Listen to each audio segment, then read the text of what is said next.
大家好，我係 Derek 啊。咁今日咧就由我嚟同大家分析下歐洲市場嘅情況嘅。通脹降溫同埋持續減息嘅背景底下咧，其實歐洲嘅金融股咧係正正成為呢個市場焦點嘅喎。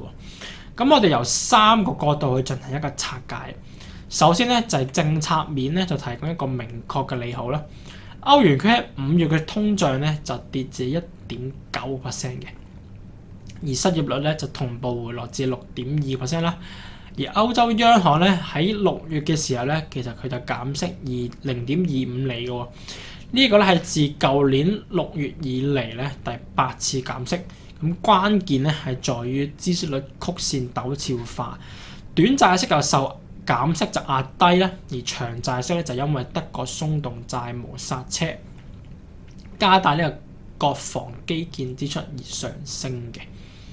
咁呢種嘅環境咧，其實係最有利銀行啦借短錢放長貸嘅傳統盈利模式嘅喎。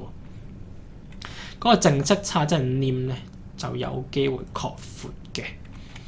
而第二咧就係嗰個實際業績咧，其實就產低目前估值嘅。咁道瓊600指數嘅金融股首季表現咧，其實就幾好啦。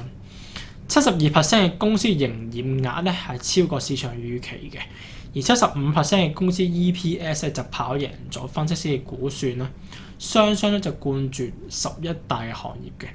特別咧就係交易收入受惠於呢個市場波動，加上超過250億嘅歐元股票回購，就直接推高咗呢個每股盈利嘅。咁更加重要嘅係咧，金融業嘅併購規模咧，舊年咧就達到1413億美元，而今年咧都 keep 住好弱嘅。咁最後啦，關稅風險咧有限，兼且咧金融股有防守性比較強啦。